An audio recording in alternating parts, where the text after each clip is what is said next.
Sons i grafies. L'ortografia s'ocupa de les relacions que mantenen els sons i les grafies. El so és allò que pronunciem quan parlem i, en canvi, la grafia és el que escrivim.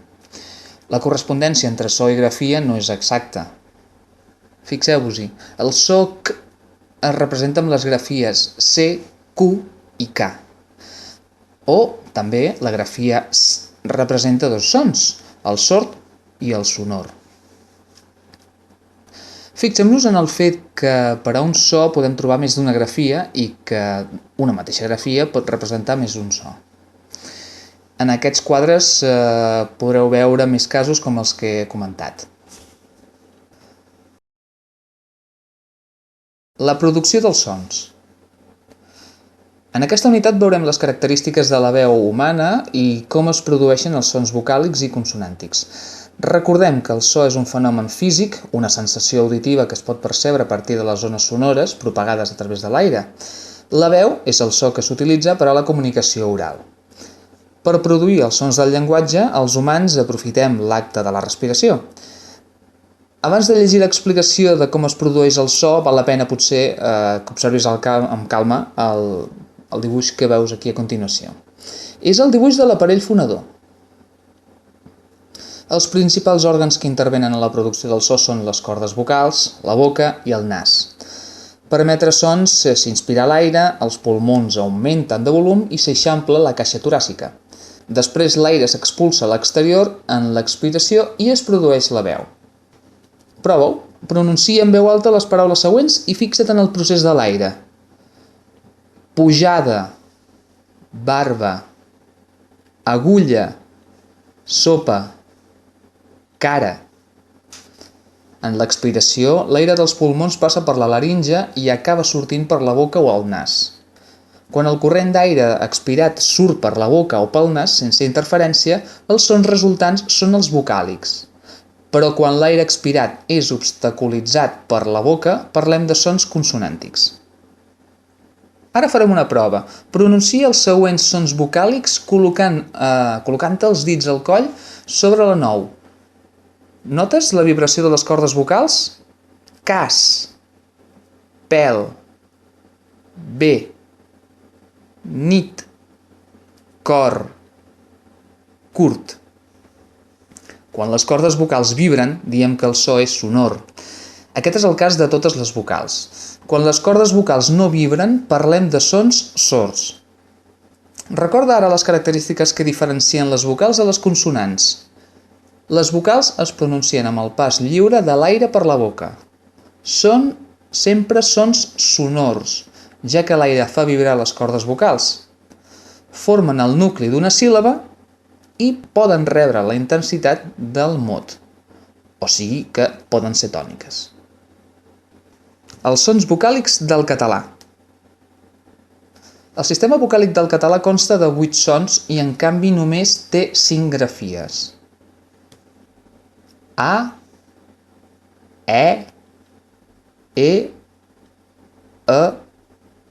I, O, U. Suposo que estàs al cas que les paraules es divideixen en síl·labes i aquestes poden ser tòniques o àtones. Només hi ha una síl·laba tònica, és a dir, un cop de veu, en cada paraula. La resta de síl·labes, per tant, són àtones. A tot això cal remarcar que no hi pot haver síl·laba sense vocal. O dit d'una altra manera, a cada síl·laba hi trobarem sempre una vocal, ja sigui en posició tònica o àtona. Fixem-nos que en el vocalisme tònic, és a dir, quan la vocal es troba en síl·laba tònica, podem trobar en català 7 sons, i en canvi, en el vocalisme àton, és a dir, quan la vocal es troba en síl·laba àtona, només trobem 3 sons. Veiem, doncs, que en el vocalisme àton s'ha reduït molt el nombre de sons possibles. Hem de tenir en compte que aquest fenomen, anomenat neutralització, només es produeix dins de l'àmbit del català oriental, ja que en el català occidental les vocals es pronuncien igual tant en posició tònica com en posició àtona. Fixa't en el quadre. Les grafies A, E en posició àtona es pronuncien com una vocal neutra.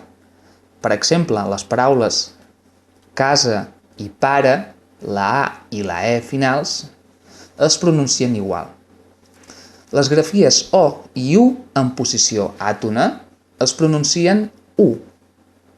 Per exemple, cobrir o muntanya, la O de cobrir i la U de muntanya es pronuncien igual.